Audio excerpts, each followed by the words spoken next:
Kamusta kayo dyan?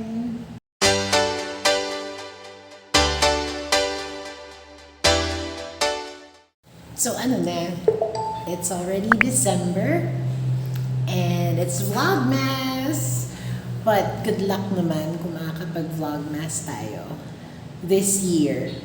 At wala naman kasing ibang ginagawa kundi puro trabaho. At maingay ang aking mga neighborhood. So anyway, matagal ako nawala. Yes, kasi sobrang busy sa trabaho. And you guys might be wondering kung nasan ako. Yes, meron na po akong place na pinagstayan dito. Finally. In Baguio. Hindi na ako NPA. Hindi ko alam hindi ko sure kung paano pa kayo itutur dito, pero quick lang. As you can see, madilim na sa labas kasi nga it's already nighttime. But yeah, pagpasok, ito yung sala, nandyan yung router, Wi-Fi, and then to my left rather, ito yung isang room. There, mas malaki siya. And I actually had a housemate last month, si Grace. So ayan, pinasok namin isang cabinet. Dito rin yan sa unit. Pinahiram muna. And of course, yung double deck with the kutsyon. She stayed here for a month, but she had to go back dun sa house nila ng family niya. And then, yes, nandiyan mga sapatos. Naglagay na ako ng basurahan para hindi siya maamoy, diba? Then, meron akong mini, likod to veranda. Yan. Madumi. Panalilinis. Ay, tapos, ayan po ang itsura niya. May dining area dito. And then, ayan, yung lababo or kitchen sink na wala namang kalaman-laman. Yes, nininis ko yung trash can. Kailangan nalaban yung mga yan. Exhaust. What else? Ito, nagpatulong ako sa dalawang office mates, pati si James, si Grace, para makabit yung mirror. May mga upuan pa ron. Yes, yung heater dyan ko nilagay kasi sobrang lamig ng tubig dito. And yung towel rack na nakuha ko, it's super short lang siya. Kala ko mataas pero hindi. There's another cabinet here. And then, nandito yung banyo. Ito ang gustong-gusto ko sa banyo kasi malawak siya. Nandiyan yung toilet. Ang gulo ko, no? Yan, tapos may mirror dyan and all. May exhaust. Teka lang, yung ilaw, patayin natin. Ayan. Diba, ang lawak pa yung tumambling. Tapos, naku, magulo to.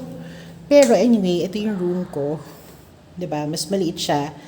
But then again, yun siya. Tapos, diba, pak! Gulo ng gamit, puro gamot. Yan. Yes, nandiyan yung mga makeup. Mga ginagamit na kung anik-anik. Yan. Yun yung itsura ng place that I'm renting here in Baguio. If I'm not mistaken, parang I moved here mga September 25. So, December 25th, October, November, December, 3 months na ako dito. 1 month may kasama and then solo in between. I don't know kung magkakaroon pa ako ng housemate ulit, but if not, I'm fine. Masaya din naman yung mag-isa. Literal na me time. So, yun. Right now, nandito may konting anik-anik, ginagawa online, and nanonood din ng YouTube.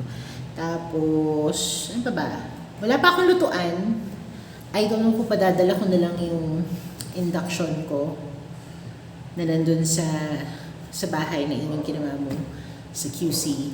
Or, kung bibili na lang ako, imbis na ipadala yun. I don't know, I'm not sure. So, I don't know. Laki pa rin ng mukha ko. Yan, yung pa rin ako. Well, ang kagandahan na kapag walking ako, like every day if I wanted to, kasi medyo malapit to kung saan ako nag-work. So, Nalalakad ko siya araw-araw. It's really good exercise.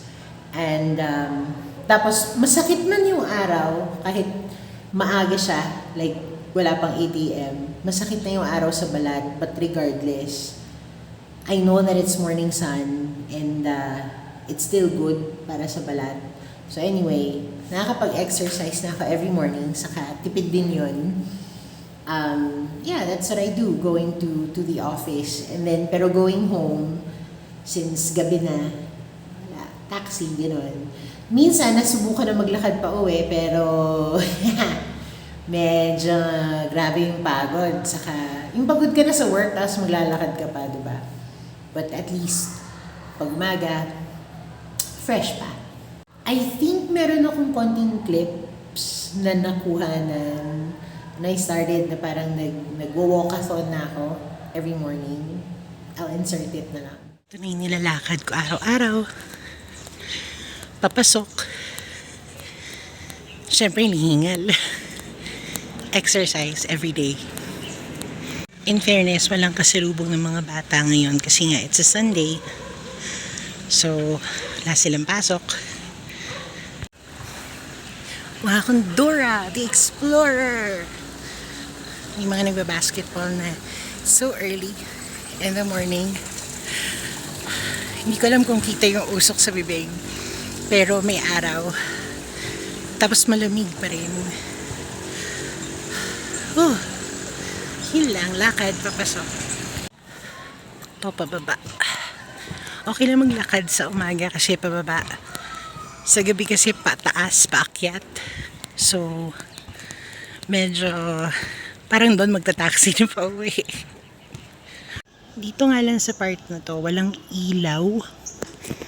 Pero yung dun sa dulo, tsaka dito kung saan ako ngayon, may ilaw na. Pero ito kung saan ako naglalakad ngayon, pag gabi, pitch black. So, nagdadala ng flashlight or flashlight sa phone or sa lighter kasi may ilaw para lang may konting ilaw kasi malay ba natin, di ba? So, alam mong nasa Baguio ka pag ganyan yung makikita mo. Yung mga houses and all. Yeah. So, legit nasa Baguio. Sa shortcut ako dumaan. Yung Easter College. Hindi ko alam kung anong tawag sa shortcut na to eh. Basta paglabas ko, Bukawkan na. So, malapit na sa office. Tapos ito, government-owned tong mga offices dito. Na wala ring pasok ngayon kasi it's a Sunday. Pero ako meron. O diba, after ng sightseeing, sa highway na ako. Medyo malapit na pa office. So, I'll see you later. So anyway, I was actually thinking kung hindi ko kakayanin mag-vlogmas, what I'm gonna do is I'll do my best na parang starting December 1st, ayan, today, hanggang mag-Christmas. So, na makapag or mapuntahan ang iba-ibang places here in Baguio para, mapakita ko naman dito sa vlogs. I'll try to do that. So, like from the 1st until Christmas kung kaya ko, no? First till the, Christmas mismo. But, pero kung hindi, basta every day I'll try to explore and go somewhere new para sa akin na hindi ko pa nga napupuntahan dito sa Baguio. Kasi isipin nyo, di ba, parang kailan ba ako lumipat dito? August, tapos December na. Wala pa rin ako na-explore. Except, I guess, nung sobrang stress sa work. So sabi ko, sige, mag-me time ako. So in short, I was recommended a place which is Cafe Will. It's a restaurant, a resto bar, I believe. So yun, napuntahan ko yun. And then, ano bang pangalan nun? Was it even 2025? It's a bar. So yun, napuntahan din. But yun lang. Actually, it's not really my scene anymore because of my, at my age, I would rather, it's already meme time for me. Yung mga oras ng mga kabataan ay nag-enjoy. For me, I'd rather go home and sleep. But anyway, na-explore ko yun. Yun pa lang. Tapos office, bahay, ganun lang. Laundry. Dito sa may laundry shop, malapit dito, pag off ko. Oh yeah, and I also was able to go to Unico. May mga nabili na nga ako, like yung water heater, initan ng water, ganyan. So, anyway, it's a nice place din, yung Unico. And of course, SM Baguio. Doon na lang palagi, Watsons, Hey Sugar, pag-wax, and yeah. Wala na, yun na talaga yung alam ko dito. But anyway, so yeah, I just had to start filming again kasi I also miss it since wala akong kasama dito. Wala na naman akong kausap. So, yeah, kayo na lang kausap ko. And, malamang, medyo napansin niya kanina, di ba, na nagtutur at Thais. So, di ba, yan na lang ang natira. 3 piraso. Yan ang dinner. So, habang medyo late night, kung hindi, workathon, kung may walkathon, may workathon, kailangan meron tayong lalafukin, di ba? So, ayan siya, kumuha ako ng pizza. Kasi, for some reason, sobrang nagkikrave ako. Kasi kung hindi matamis, maalat, I guess nakuha nito yung alat because may cheese. So, masaya naman ako doon. Hindi ko alam maubos. Also, I guess, gawa ng mga pa-walking na yan. I have PCOS. Last month, TMI, last month, I had my monthly visitor. No, I had my period and para akong baguhan. Alam mo yung like, para kang dalaga. Kasi nga, I thought graduate na ako. Hindi pa pala. So, nanumbalik siya and all the pain and na-experience ko siya ulit. It was not good. Anyway, yun. And then it lasted yung normal na kung gaano siya katagal for me. And yeah, sabi, by the 3rd of December, may another round na naman ako, but so far wala pa. Pero nagbadya-badya na rin yung pain sa likod, sa balakang, sa anes, Pero hindi, wala pa siya. I mean, inaabangan ko siya actually. Kasi pag nagkaroon ako ulit, then that means, I guess, mariregulate ako ulit. And yeah, I guess that's really one of the sagot para kay PCOS is that the exercise. Kasi when you start losing weight, hindi ganun halata kasi nga yung mukha ko bilugan pa rin, di ba? Pero yung mga pants lumuluwag na, hindi ko nga na-weigh pa yung sarili ko. Maybe I should. Pagpunta sa office bukas, I'll try to weigh myself para malaman ko rin. But anyway, so yun. When you start losing weight, I guess, PCOS will just have to say bye-bye. Diba?